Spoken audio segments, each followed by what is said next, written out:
What's up, guys? Welcome back to the channel. We've got a great one today. We've got the Cross RC Iron Bull, and we are making a monster. Stay tuned. You're about to see something you will never see on another channel.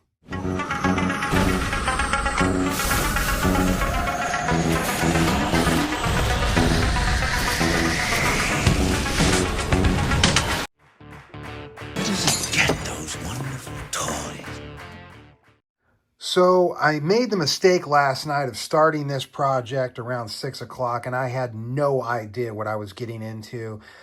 Just to get the cab off of this tractor was something of a mystery. We had to remove the rear wheels. I can assure you that this RC has more nuts and bolts on it than anything I've ever seen out there in the RC world. They really wanted this thing packed up tight, and they did not want you to mess with what they created here. It is hobby grade, obviously, but they didn't want you really messing with it. It's kind of like when Arma puts that extremely hard Loctite on their hubs and their motor mounts.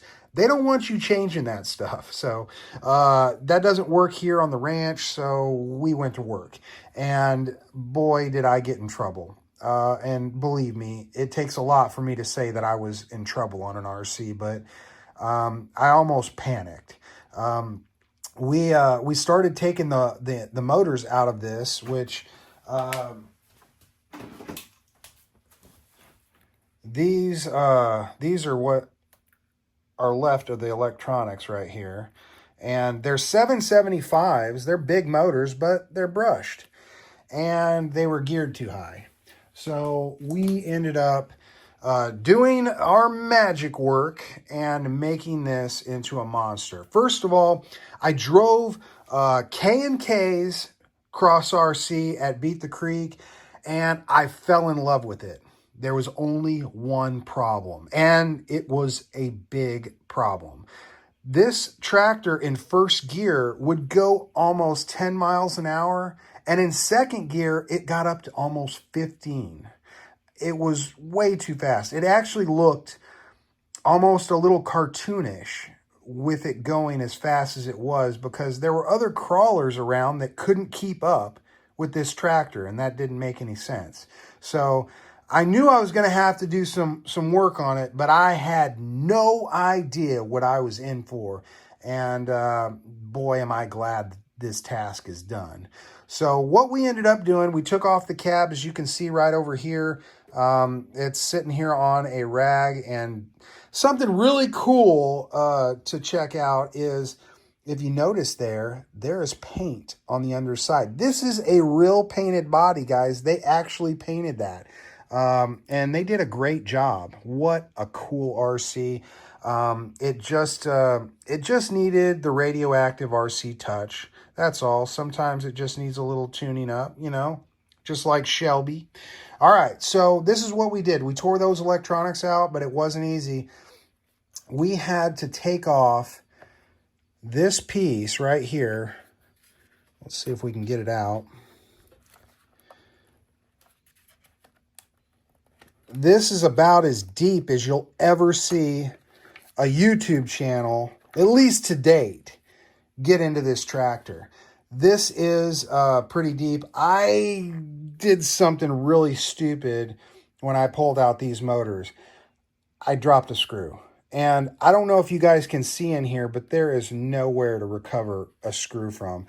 I took magnets in there. I took forceps. There was nothing I could get this screw out, so I was forced to take off the bottom plate, which basically took the entire tractor apart, and I was in a pickle. I've never worked with this tractor before. This is actually the first RC, Cross RC that I've worked on. So I had no idea what I was in for. I just started ripping stuff apart and got myself in trouble. So about 11 o'clock last night, I got it all back together. We found our bolt, that bolt, and we began to cut. And I'm always nervous when I start cutting on a new RC, but this had to be done. There was no getting around it. And let me show you guys what we ended up doing. You see these cut marks, obviously they're not my best work, but not my worst. We got it all uniformed and everything. We took this piece out right here, and it was sitting right there. It was another bolt for this plastic piece. This plastic piece won't be missing this bolt at all. It really doesn't do anything for the structure. It supports the switches up here. Its main function is the receiver and to hold the light computer. So we ended up cutting this out, and we could have left it in there and just put two fusions in here. They were running on a 15 tooth pinion, and it's just too high.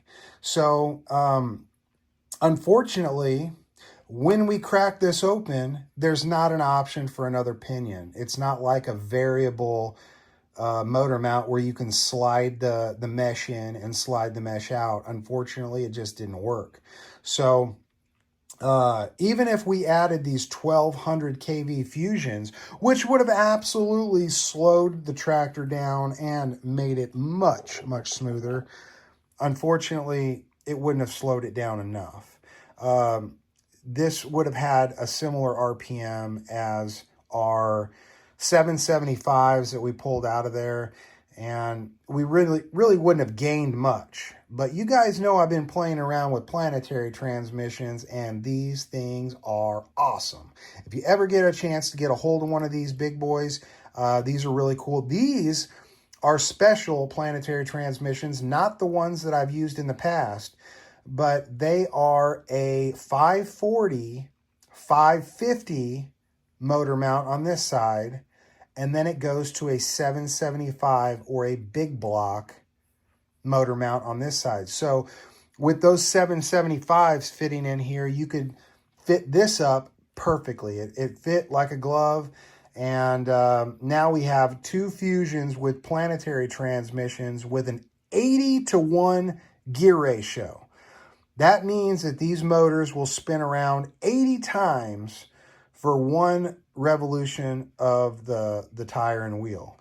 So that's a lot of power, and that is more like what we're looking for in a tractor. We're not looking for speed. We want power. We want torque. We want scalability.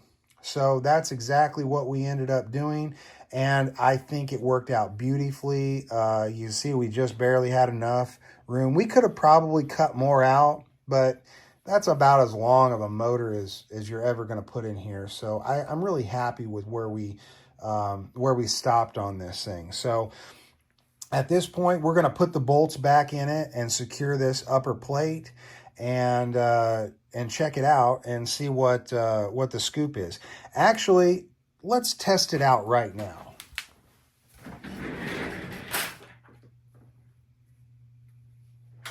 Grabbing the receiver here. Let's grab a battery.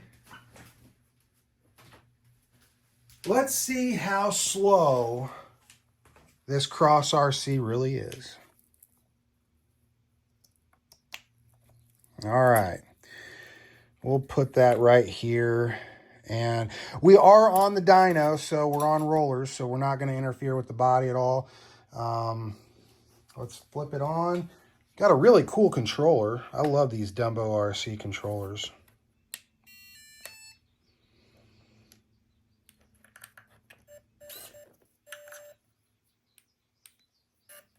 All right. We've got them both on. Let's see. It starts off, the controller starts off in second gear. So we're going to put it in first gear.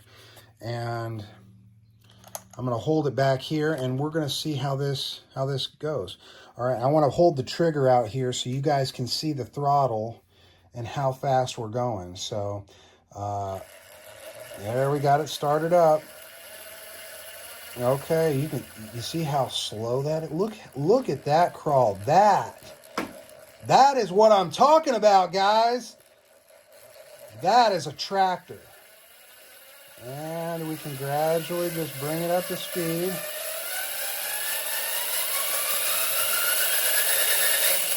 That's full speed in first gear. All right, let's line it back up here. Kind of crawled off to the side here.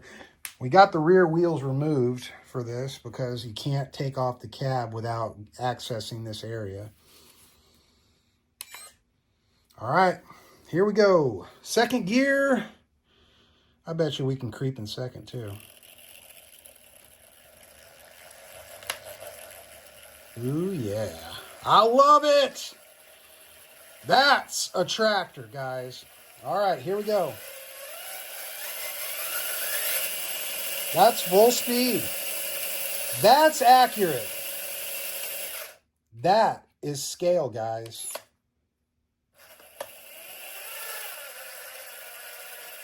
Yes. I love it. What an improvement.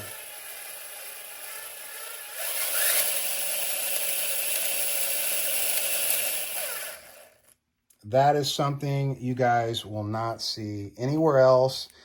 If there is a YouTuber or a RC builder that has the guts to get in there and start cutting around, more power to you.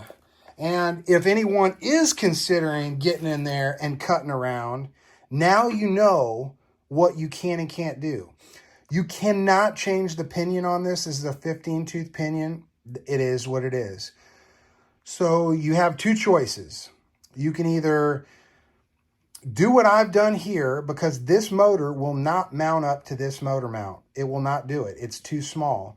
So you have to either create your own adapter or use this Planetary transmission that I have, which is available online, and a great addition. As you can see, it adds tons of torque, tons of realism, and I really couldn't be happier with the project as it sits right now. We're going to start bolting this back together, and we're going to get to building implements for it. We've got a sprayer, a baler, a cutter, a raker. I've got all sorts of ideas for this. This was basically built for this channel.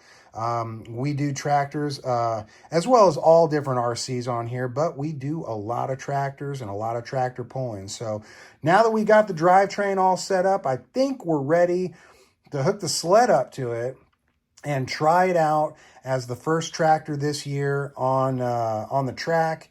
And if you're wondering about the stability of these motors sit on a shelf down here. So there's no risk of the motor mount bending with such stress on these. And they have some pretty good bolts that hook up to them. And we've got a pretty thick motor mount. I'm pretty happy with that. If you're working on this and changing the motors, the one thing I would caution you on is the transmission is hollow in these parts, and it will allow a screw to fall down in there. So be really, really careful and be aware of all the bolts on this tractor. There is a ton. So hopefully in the next upcoming videos, we'll have this out on the track, and we'll have it all put back together and doing its thing. So I'm really excited about this one, guys, and I promise you, you will not see this anywhere else on YouTube. All right, guys, until the next one, we will see you Radioheads later.